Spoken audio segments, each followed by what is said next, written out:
this is a personal lesson this last like 6 months that I've really been chewing on for myself and realizing like, wow, especially if you're doing the inner healing work, it's helpful and even necessary sometimes to think about what's going on, to think about our experiences thoughtfully and how we can respond better, and to comb back through our experiences for helpful data about how to do better in the future. Hi, guys, and welcome back to the Thick Thighs Save Lives podcast. I'm Kelsey. And I'm Rachel. And this week, we have a very special guest on to talk about meditation. Ariel June has been a pioneer in her space with the healing journey, on to talk about meditation and just give us a dive into what that looks like for us on a daily basis. So welcome, Ariel. Hi, thank you so much for having me. Happy to be here. Oh, we are really happy. Honestly, I feel like the mental game in general is just one we don't talk about enough in health and fitness. I mean, we have, a whole health and fitness podcast, and we don't talk about the mental game enough. So we're really excited to have you on. Oh, I'm so happy to be here. I couldn't agree more. I think it's such a good topic to dive into. So yeah, happy to be here. Yeah. So talk to us a little bit about your journey and how you got started in this space with meditation and your healing journey. Yeah, absolutely. So I'm a meditation teacher and inner work guide, and I'm just really passionate about the inner healing journey. Career-wise, I got started in the world of brand marketing, specifically within the wellness space. And over time, sort of that paired with my own healing work really led me to a long line of study and self-inquiry. It really started with yogic philosophy, and then that got into psychology and neuroscience and Tibetan Buddhism and a bunch of other stuff. And so all of that really brought me to really through my own healing journey, lots and lots of healing. We'll probably get into some of that later on in this conversation. And all of that really brought me to a sort of core desire to move beyond surviving and into a place of thriving. And then beyond that, to help other people, realizing like, oh, that's really possible. It's not just something like that is cute to talk about, or there's like, a sweet idea. It's really possible to shift from a place of survival into a place of thriving, and just really want to help other people do that. Yeah. And so now, my partner and I have created Do You Have Space, which is a place for community meditation and conversation. We're also kicking off a podcast, which launches in March. And together we collectively explore practices, conversations, stories that help us relate better to ourselves, really, first and foremost, and then to each other. And it's just been so lovely getting to connect with so many people in that conversation. That's a really high level overview. I skimmed right past a lot of my healing to kind of get you up to speed with where things are at now, but excited to dive deeper into it all. I love that you said right off the bat, I think the thing that so many people are a little bit skeptical about, that that a life of thriving is possible. Just Right. putting that possibility out there is, I don't know, I think it's so important and it's so necessary, because sometimes it seems so far away.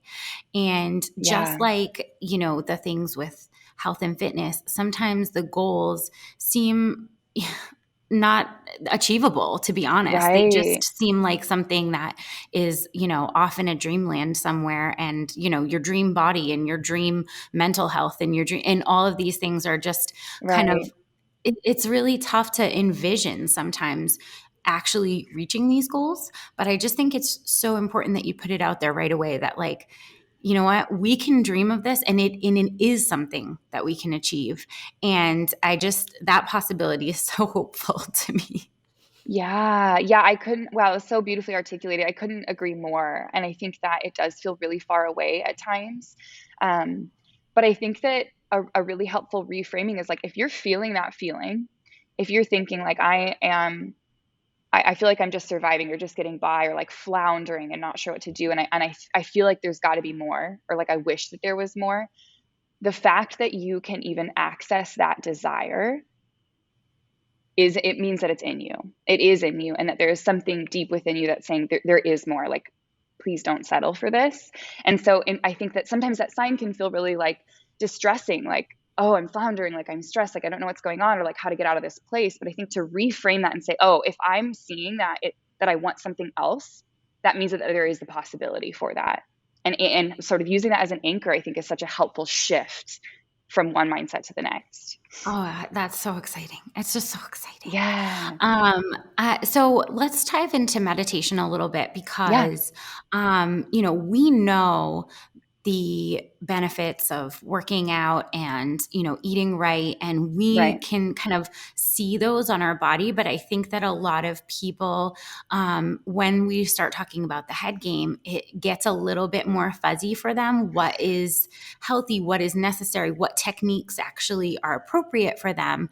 So let's talk about meditation first. And can you explain to our listeners why you believe meditation is so important?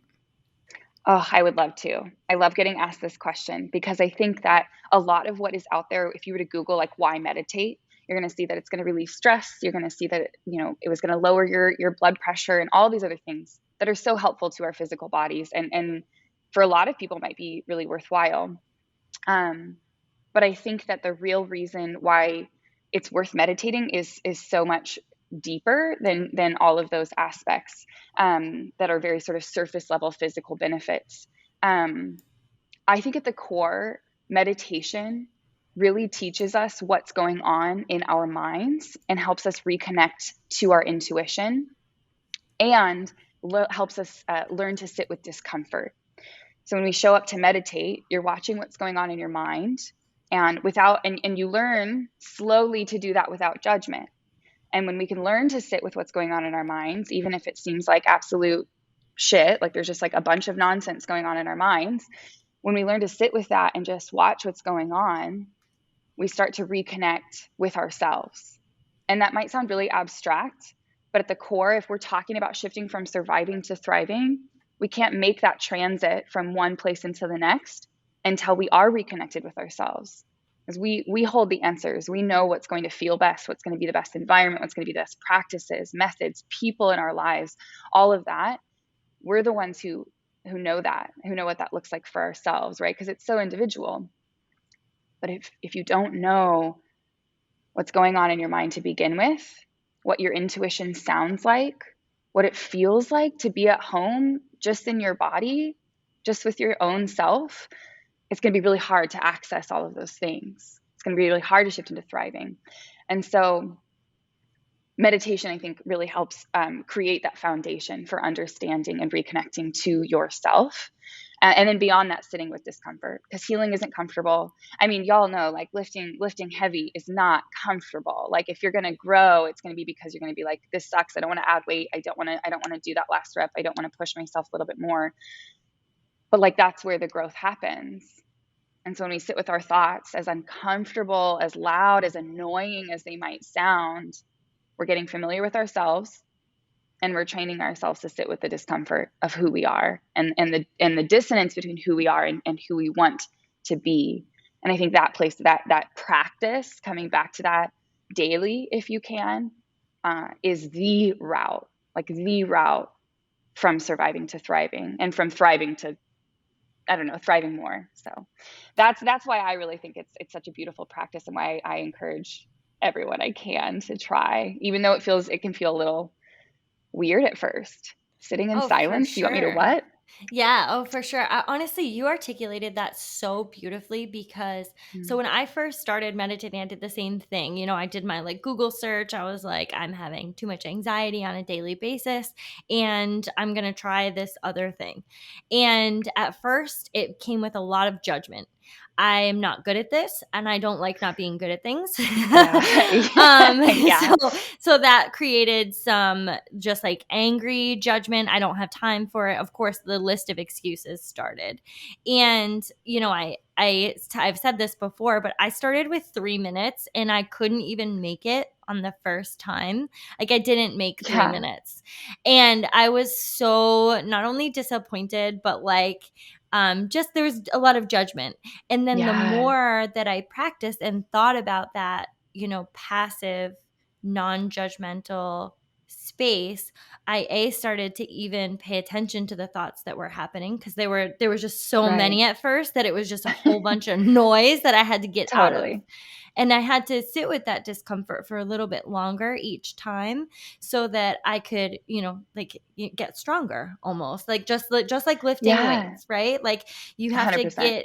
get a little bit stronger and a little bit more resilient when you're in that discomfort.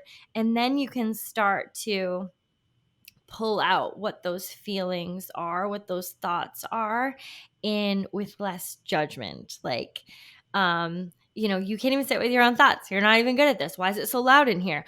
It's way too loud in here. Right. It's Oh, that's very so loud. real. Yeah. I think that one of the misconceptions for me about meditating was that it was supposed to be this unbelievably relaxing and zen experience, that I wasn't Yeah, supposed to be For experiencing sure. discomfort.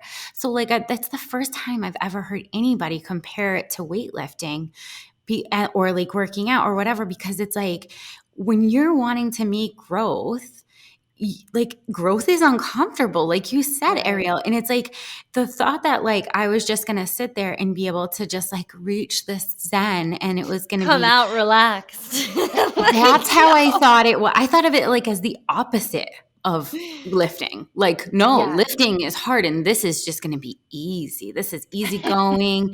And this is like, and this is my relaxing time. This is my self care. And I wasn't thinking of it like in those terms, but you're so right in reframing that to be like, hey, whoa, so who said self growth was easy? Who said Right. improving yourself was going to be a great time? Like, who said that? Right. I don't know where we got that idea, but it is such a collective misconception that we have about it. And anytime I share that, like, yeah, it's going to be uncomfortable. People are like, "Wait, I thought I was bad at meditating." And it's like so discouraging. So you're like, "I'm not going to do that." And like you said, you don't want to be bad at something. Who wants to show up to something that they're bad at? But it's like, "Oh no, that's it." Like you're doing it. If you show up to meditation at first and you're like, "I think I'm bad at this," like, congratulations, you're doing it, and you're doing it probably perfectly. Yeah, yeah. Yeah. I love that about it too, because it's so individual that it's like you can kind of work through that as you go and be like, okay, yeah, I'm kind of bad at this, but like I am seeing the benefits, and sitting with myself is an interesting experience for everyone. Right. Oh yeah. So the next question I wanted to lead into that is, if someone has never tried meditation, what would be their first steps, and how would they go about it? Yeah, great question. There are obviously a lot of apps out there you can use, and if you're a person who likes to use apps, there are great guided meditations to walk you through that practice. So if that's something that you feel drawn to, like that's a great option. I also think it's a lot more simple than we often make it out to be. You could literally sit at home, close your eyes, and just watch your thoughts. Set a timer for 3 minutes if that's where you want to start, or 5 minutes. It really does not need to be a long time. Um, Set a timer, sit there, close your eyes, and just notice. Notice what goes on in your mind. You're probably going to immediately notice thoughts, probably a lot of intersecting and overlapping and like competing thoughts in your mind. And there's no real need to try to quiet those or to do anything about it. Just notice. And then if you'd like to add another layer, you can bring your attention to the breath. Notice the feeling of the breath in your body, in the stomach, in the chest, in the nose, and just sit there for maybe 5 breaths, watching the inhale and watching the exhale and watching when your mind takes you away and you're not paying attention to the breath anymore. And then the timer will go off and you'll be like, oh, I guess it's over. That's it. Mm. Yeah, I think that's a really great place to start. And again, there are lovely guided meditations, but it's quite a simple practice if you're like, I'll just try it right now. Just sit down and give it a go. Just give it a go. I just like that. Why not? Just why not? What's gonna? I mean, so my next question is kind of centered around people that kind of find that their mind is a little bit too loud and having trouble bringing it back to the breath, and having trouble kind of it's almost like a wild ride, like a roller coaster of thoughts. I wanted to ask this because I have this personal experience where I started meditating And I had like a really lot of trouble with intrusive thoughts that were like Mm. horrible thoughts. Like, I don't know why. I don't know why I was going down this road, but I like couldn't veer off of it. And I was convincing myself that I was willing those things to me by thinking of them during my meditation and like all of this crazy stuff. And I actually dropped it altogether because Mm. the thoughts were so dark and so horrible Mm. that it was really, really upsetting. And Mm. again, I had that view that like meditation was supposed to be Zen, not upsetting. So I must be Right. screwed up.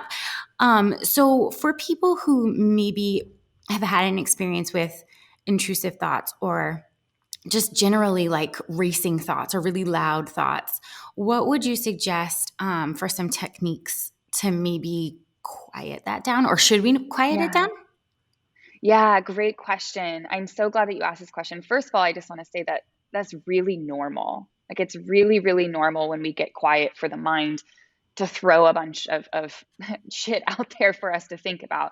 The to-do lists, I mean, the intrusive thoughts even specifically are quite common to have. And I won't get into theories as to why that is psychologically, but it is quite normal to have those. So I would say first of all, it's okay if anybody is experiencing that. If that's the experience you're having, again, you're not doing it wrong, and there's nothing wrong with you. Um, if you feel a desire to act on those, that might be another thing. But just having those thoughts is very, very normal, of course. And I would just say, let's see. Honestly, the thing that's coming to mind is a Ram Dass quote. Uh, and he used to say, love the thoughts. Like whatever we resist, we amplify. Whatever you pull away from, the tension grows, right? It's like when you were a kid, you have one of those like Chinese finger traps where you like put it in, the more you pull, the harder it is to like get your fingers out. It is a very similar concept with our minds. Whatever we resist will amplify. And so I would just say if you're feeling like, oh shit, I'm having all of these thoughts come up, I'm supposed to quiet them. I'm supposed to be having this in experience. Notice your reaction to those. Notice your desire to like resist and pull away and have this quiet experience, and see if you can gently drop that expectation and lean in. Just let the thoughts happen. It can sometimes be really helpful to even say thank you, like to yourself. It sounds a little cheesy, but like the brain, I think, is so concerned with keeping, like from an evolutionary perspective, the brain is so concerned with keeping us alive that it's going to throw whatever it can out there to try to distract us and keep us busy with that. And so sometimes just saying thank you, I hear you, and sort of like almost even sometimes like this physical, like I'll like lean forward as though I'm like, hey, I'm really listening to you, like as if I was sitting across from a friend, like I'm really listening to you, and just let them be. And if that takes 20 sessions where you're sitting and it's like, wow, they're just really loud thoughts. I think that would be a very interesting self study to see, like, wow, I've got a lot that maybe feels like it's not heard. What if I Mm. release my resistance to those feelings and just let them run for a minute and let them know that I'm listening to them? And then maybe down the line, come back to trying to bring your attention back to the breath. But if you're noticing a lot of resistance, I just say lean in. Yeah, almost like lean into some of those like fears and Yeah. concerns that are presenting themselves as a Yeah. forefront. If those concerns are presenting themselves as a forefront as soon as you go quiet, then clearly they're there during every other aspect of your life. A hundred So percent. even just making the time to like, I love how you put that with like leaning in with a friend, Yeah. making the time to like acknowledge and look at them is a really important part, I think, of even just acknowledging some of our thoughts that can be really scary, because Yeah. they're scary, so we're like, no, I don't want to touch that, but like it's dormant, it's there. Like if it comes up Right. when you're quiet, like it's there all the time. So even just making Totally. the time to look at that seems like a really important practice. Yeah. I think, oh yeah, that was so well articulated. I couldn't agree more.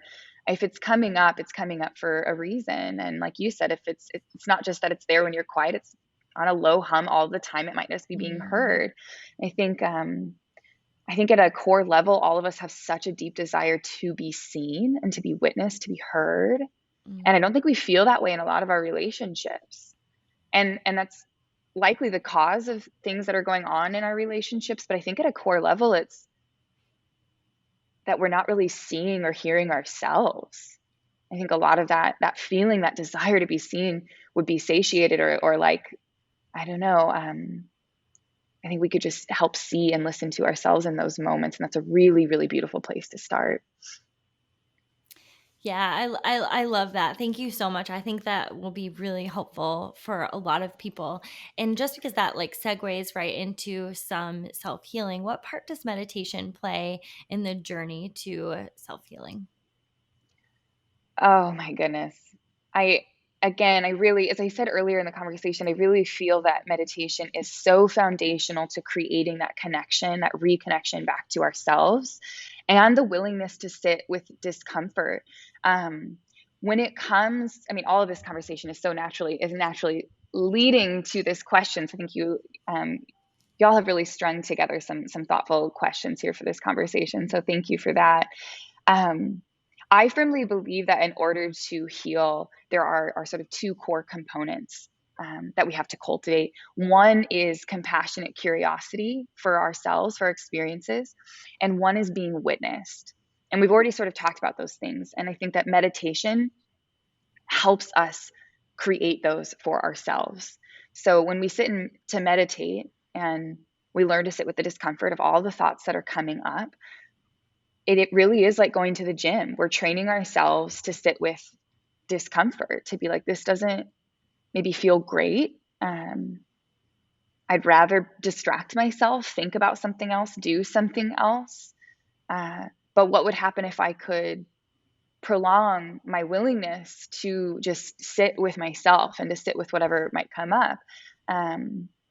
I think you totally nailed it when you were talking about these things that come up when we're quiet are really underlying, or like an underlying hum at all times. We're just not paying attention to them. And so meditation gives us really the skill of sitting with those things. And so for me personally, I had sort of been meditating off and on for a while, but really leaned into it when I was deep in my own healing process.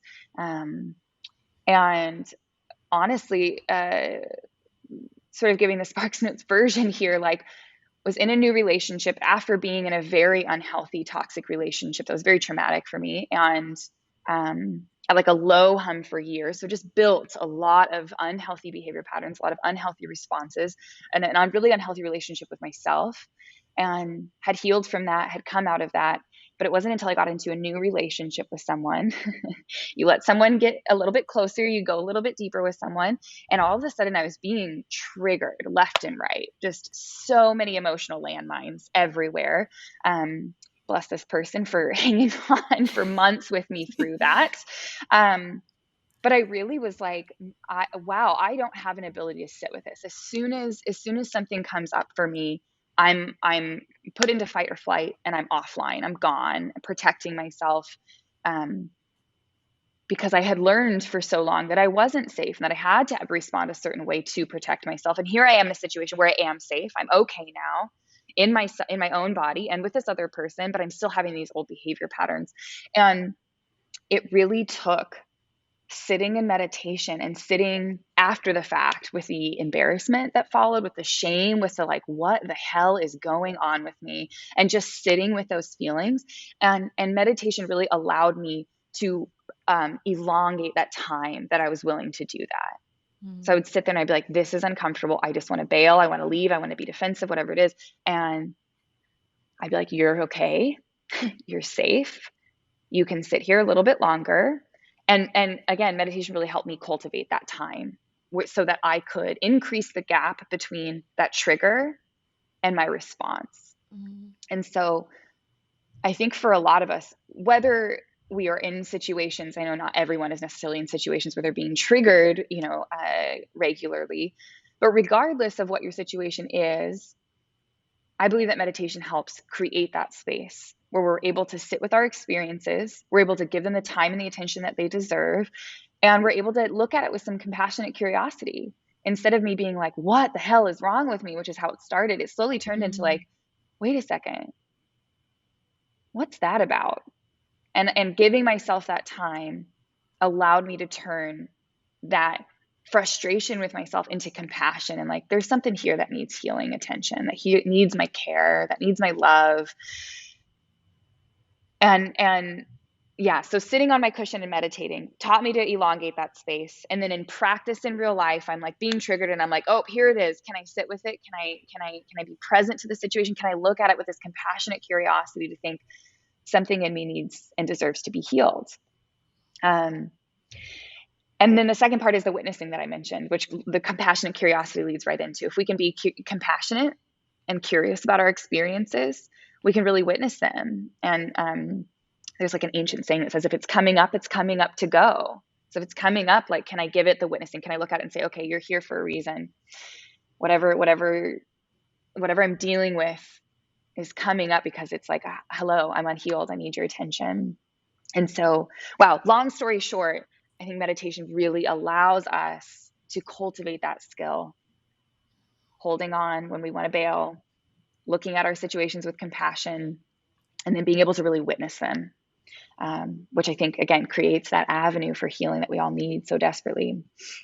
This is just I don't know, this way of thinking of it just speaks to me so much more, because all I'm thinking of is like, well, how do you train for a 5K, Rachel? You don't just go out and run it, you know? Right.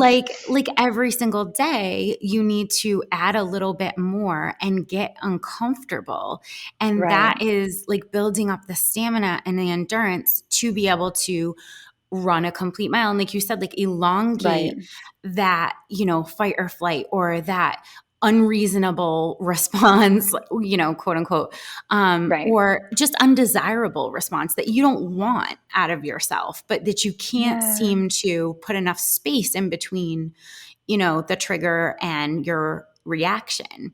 Yeah. And it's just like, I don't know. I just keep thinking of it like in terms of building endurance and everything like that. It just makes so much more sense to me that like, that's the way Yeah. we do everything. That's the way we do everything. Right. Why would it be any different It for wouldn't. our mental Yeah. game, our emotional lives, or our relationships? Totally. So, you've done some really, really great videos about the ruminating cycle. And I was wondering if you could talk about it a little bit and how to get out of this cycle. Oh, man. Oh, this is a personal lesson this last like 6 months that I've really been chewing on for myself and realizing like, wow, especially if you're doing the inner healing work, it's helpful and even necessary sometimes to think about what's going on, to think about our experiences thoughtfully and how we can respond better, and to comb back through our experiences for helpful data about how to do better in the future. But yeah, sometimes that just turns into rumination. You're just stuck on the same thought loop over and over. And I think it's really important to understand within this work that rumination, getting caught on that loop, usually negative or unpleasant, something that's not helpful, where you're just thinking the same thought or the same series of thoughts over and over without coming to any sense of resolve, without coming to any sense of peace, without being able to let it go. Rumination, that definition of rumination, we found is an underlying component to both anxiety and depression. And so catching our ruminative cycles, I think, is so important if we want to heal and move beyond those cycles. Obviously, like, we're human. It's like part of what we do. And I think being compassionate is, again, really important, because evolutionarily, our brains, again, are wired to keep us alive. And so those ruminative cycles come from this sense of like, I have to figure this out so that it doesn't result in some really bad way for me to keep me ultimately alive. So compassion, first and foremost. But I think two things. First, I think we have to recognize when we're ruminating. And my partner used this metaphor recently. He was like, when you're like walking in the forest and all of a sudden you're like, wait a second, didn't I already see that tree? Like, it's like if you're noticing, like, you're thinking and you're like, oh, wait a second, didn't I think that same thought multiple times already? Like, once you start to notice, like, oh, that was the same thought I thought an hour ago. Oh, that's the same thought I thought yesterday. Oh, that's the same exact thought that's been going on. That's your first sign that you might be ruminating and not just trying to think thoughtfully about a situation. And so really, when I catch myself ruminating, I think it will be different for everyone. So if you're listening to this and this doesn't resonate with you, feel free to find another method that helps. But For me, when I catch myself ruminating, it really comes down to like gently reparenting myself. And it has to be gentle, I think, but it can feel really direct. When I notice myself ruminating, I have to say to myself, like I'm a child, I love you, but you have already thought that. And it's not helpful and it's not leading anywhere. And we are going to choose to let that go. And you are going to be okay. You are safe. First and foremost, we need to be safe, right? But you have thought that thought enough and we're going to let it go now. And like, I don't want to, like, I feel like a child sometimes. I'm like, I would really like to keep thinking this thought though, because I'm upset and so hasn't apologized to me. And I think that they should. And whatever the thing is, it's like, you feel justified in thinking it. But that reparenting, I think really, really is very helpful to say, no, I know it might not be fair. You're right. You don't want to go to bed. You don't want nap time or whatever the thing is, but I know what's best for you. And we're going to stop that thought. And that's easier said than done. And it does take practice. I've had a certain situation in my life where something has felt unfair and I've had to keep coming back to it and repeatedly say, I know that doesn't feel fair. And honestly, there's nothing that we can do about it. And so we're not going to keep thinking that thought. We're not going to keep dwelling on that, and just continuously, like literally over a period of like 6 months, walking myself through it and then walking myself through it again. And just remembering to do so really, really gently, I think is important. Yeah. One other thing that's coming to mind that's a little bit adjacent to that question, but I think is helpful to remind ourselves in that process is it's really important to acknowledge whatever that rumination is rooted in. So for me, as I was mentioning, like it felt like something was unfair, or I had expectations for someone. And on the one hand, we might say like, oh, well, you should just let those expectations go. But I think a really important part of the gentle piece of parenting is it's really important to not make ourselves feel shame or feel bad for ruminating. That doesn't like, it doesn't help. It's just going to fuel that more, that whole resistance piece, right, that we talked about earlier. If you're like resisting and you're like, just stop, like, it's like, okay, that's not going to help.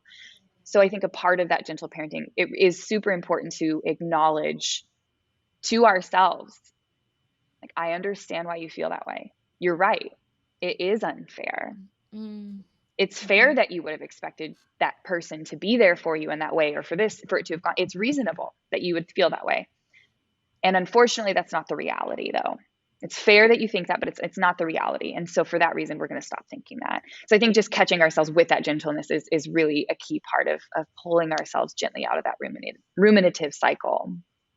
That's really helpful in a way. Like when I find myself, I put this question in there because I find myself ruminating a lot, especially when I'm at like high. I identify it as being at higher times of anxiety. So like the higher my anxiety goes, the more I'm ruminating, and then I'm like at a place where like I can't leave and do a thing. Like I'm just going like round and round and round, and then I'm like, what is wrong with you? Because then I met it with anything but gentle. I meet it with like, what is wrong with you? Why can't you move? Why can't you get up? Why can't you, do the things that you want to do, make a decision on this? And the thoughts are really judgmental instead of being like, hey, you are definitely ruminating in several areas right now. And that's totally fine. And you seem to be more anxious, and it's leading to more. It's leading to the cycle, like keep going on. And then interrupting some of that like anger, judgment, and then like constant circle with something more gentle of like, that makes sense and that's okay.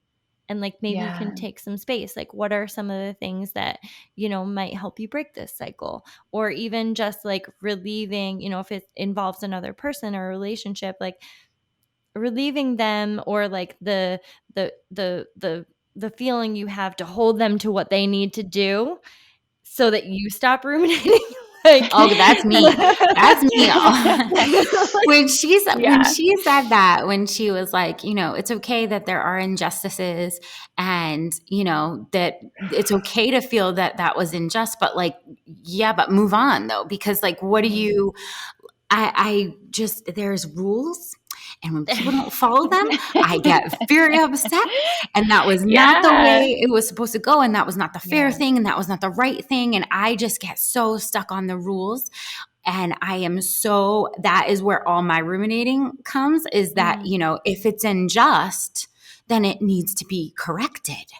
That can't be, but like, that's the world. It's all unjust. There's so much unfairness, and living by those standards is absolutely insane, because that is unrealistic. And I just giving like yourself the ability to say, hey, you're right. It was unfair, but say what you We gotta I think I really think that that's the piece that we miss so often when we're trying to, like, you know, create new behavior patterns, is like, and especially, I mean, some things translate, right? Like, there's so many direct parallels between working out or and meditating, and sometimes it veers off, right? Because in the gym, you want to be like, just come on, like, let's go. You just want to push yourself. And like, this is where I think it gets a little bit different, where it's like, okay, actually, me berating myself and making myself feel bad, or being like, come on, just like get it together, is really not going to help.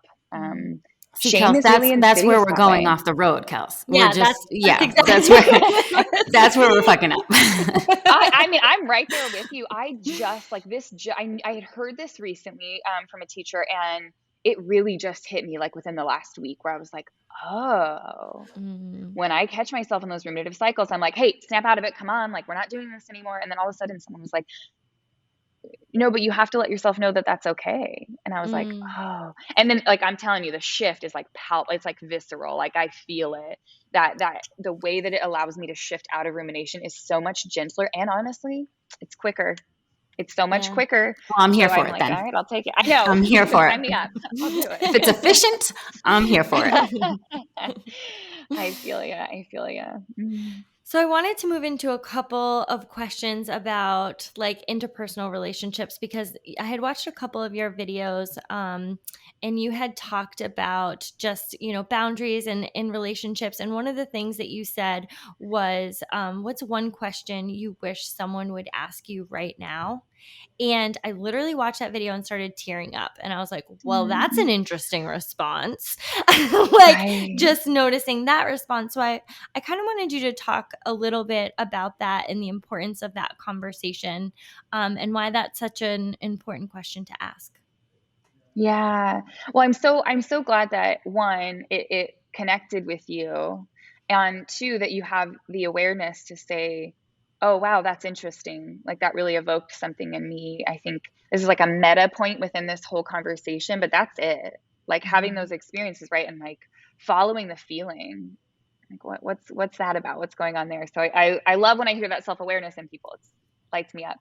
I think it's a really important question, because, again, going back to something that we were talking about earlier in this conversation, we all have such a desire to be seen and to be witnessed and to feel known and embraced and celebrated. And I think that those qualities, being seen, being witnessed, being embraced, are absolutely essential to us thriving, to us shifting from a place of just surviving, just getting by, into like true flourishing in our lives, is, again, being seen, witnessed, and embraced. And I'm learning more and more that people don't often feel that way in their relationships and in their friendships.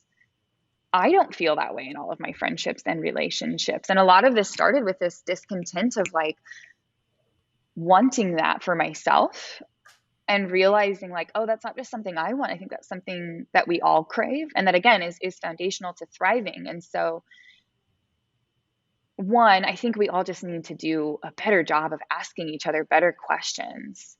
It's so easy to just be like, oh, how are you doing? Like, oh, I'm doing well. Like, oh, I did this. And we talk about what we do in our days and what, like, you know, I don't know, things that we're busy doing, but we don't really talk that often about how we're feeling or what we're processing, or like what's going on internally. Of course, some of us do, but and we all do it at varying degrees, varying levels. But I think we have to start to dig deeper if we want to help each other thrive. And beyond that, if you're already digging deep, it's we can't always know what to ask each other, right? Like there are a million things going on in our internal world. And I realized even recently, like something that I felt that I had healed from years ago resurfaced recently. And I realized I was like, oh, there's this small piece that I actually hadn't healed that like is totally like fresh wounds. Like I'm crying and I'm like, oh wow, like there's this part of that experience that I never actually addressed or never witnessed. And any of my friends who are close to me, for all they know, I've processed and let go of that wound years ago, right? So how would they possibly know to ask about that thing? So that's just one example. But I think there's a lot of things internally that we have going on that we can't expect other people to know what to ask. And so I love this question because it opens up space for that unknown. And if we can ask each other, like, what do you wish someone would ask you right now? There might be something that like, I'm like, shit, I would really like to talk about this, but I don't just out of the blue want to be like, hey, here's this thing that like, that came up for me that like, I just want to tell you. And maybe one day we'll get to a place where like, I don't have that blockage. We all don't have that blockage. We can just be like, I'm going to tell you what's going on with me. But having that invitation is such a lovely way to invite depth and to invite and to just cultivate a space for flourishing for the people in our lives. So I think that's really important to ask. I also learned for anyone that is an introvert, especially, um, I recently asked one of my friends that question, and what he said sort of surprised me. It was a topic where I was like, oh, I didn't realize that was, something that you wanted to talk about more. We never talk about it. I just assumed you didn't want to talk about it. And, they actually said to me like, actually is something I would like to talk about more. And actually, if I'm being honest, I feel that I need an invitation to talk about that thing. Would you mind asking me every once in a while how that's going for me? Because I actually really, really want to talk about it, but I feel uncomfortable to just bring it up myself. And I was like this person is very like emotionally intelligent, very self-aware. They'll talk about a lot of things, but I was like, wow, I didn't know that was something that you were carrying that you wanted to talk about. So I think it just creates all of this space for some of those things that we so desperately want to be seen. We so desperately want to be witnessed and we want to talk about, but we don't always know or feel comfortable really to venture into those territories. So that question, I think, really cuts through any of that awkwardness or any of that uncertainty, and just allows us to get right to the heart of like what we really want to be talking about with our friends. So it's proved to be really valuable with my friends, and I hope it is in other circles as well. Dude, that hit me so deep, man. Kelsey, did that hit you so deep? Like, Yeah. so, like, seriously, there are so many assumptions that are happening inside the Right, minds of like all.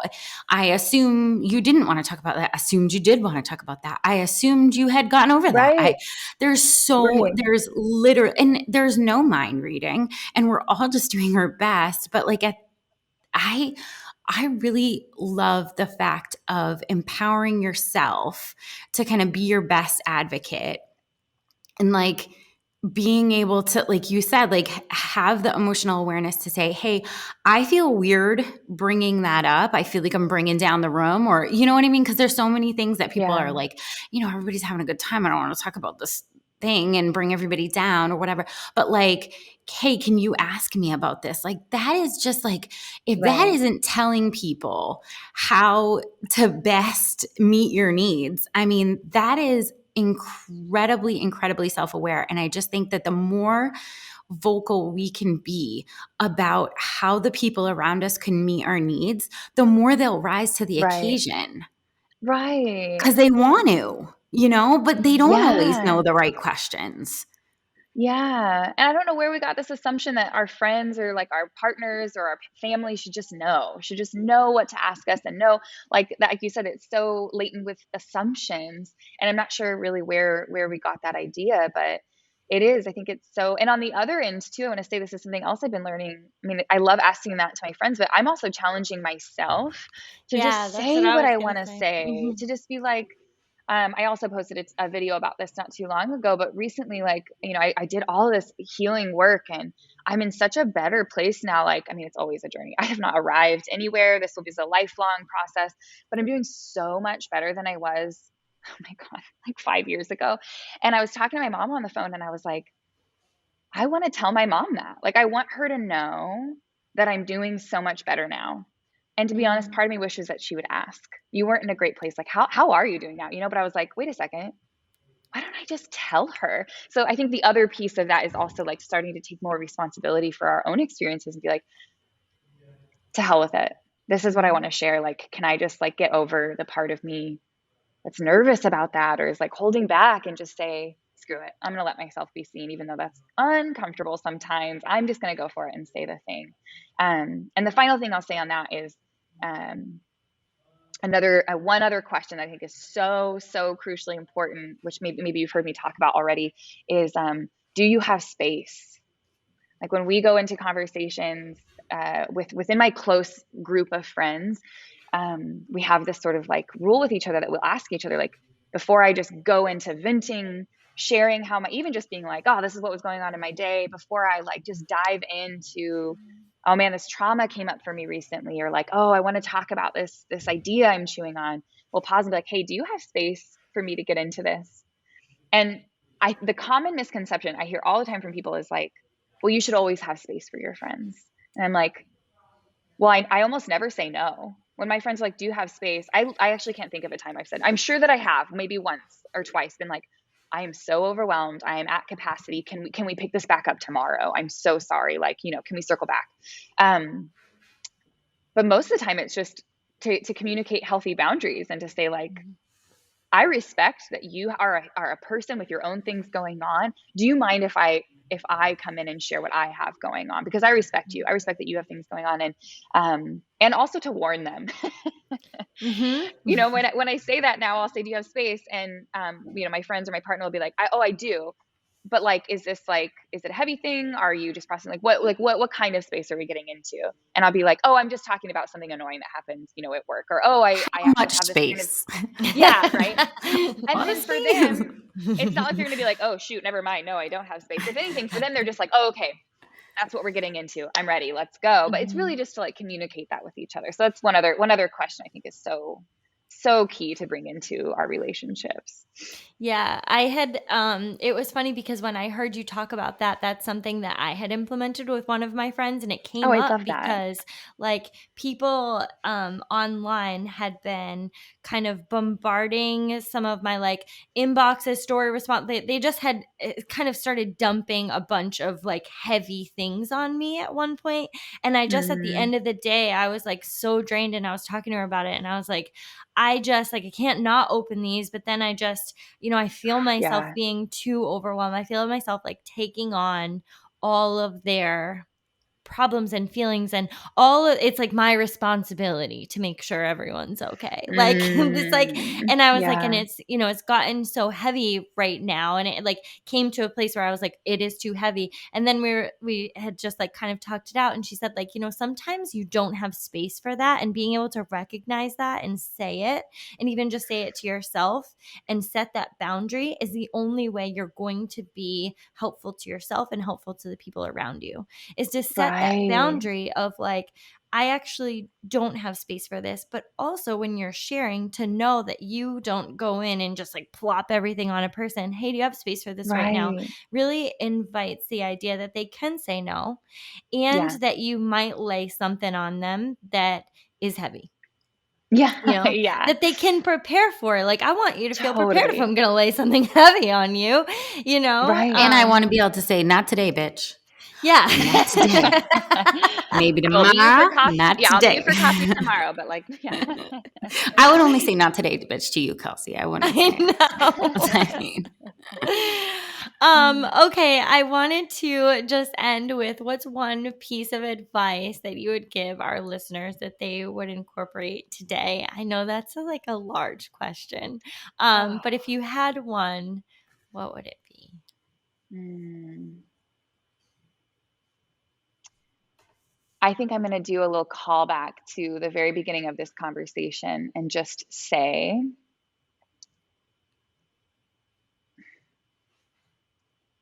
that if you are feeling any vague inclination that you want your life to be different, Mm. or that there are areas that you feel like just don't feel good or feel even just a little bit off, that is your intuition. begging you to listen, hoping that you'll listen, that you'll quiet down and listen. And that the best thing that you could do for, as Glennon Doyle says, to live your truest and most beautiful life would be to listen. And if you feel so moved, sitting in meditation might be a good place to start to reconnect to that voice. But regardless of how you access it, come back to it. That is just so beautiful, and just, again, just so hopeful. It just feels hopeful to me. You're just radiating hope. Oh, that makes me so happy, man. It is the message I wish I had heard when I was, 22 years old and really having a hard time. I wish anyone would have been like, you're feeling that for a reason. You're not crazy. You're feeling that because something is off, and that's okay. And there's a way out. I wish, but hey, here I am. We're making it. We're part of your journey. This was your journey, and the reason why you are able to now speak to so many people and help so many people in theirs is because you didn't know when you were 22. Right. So many people, so many people have you to thank for, their journey into the space. And that is, I wouldn't change that. Would you? No, not any of it. As hard as it was, not any of it. Yeah.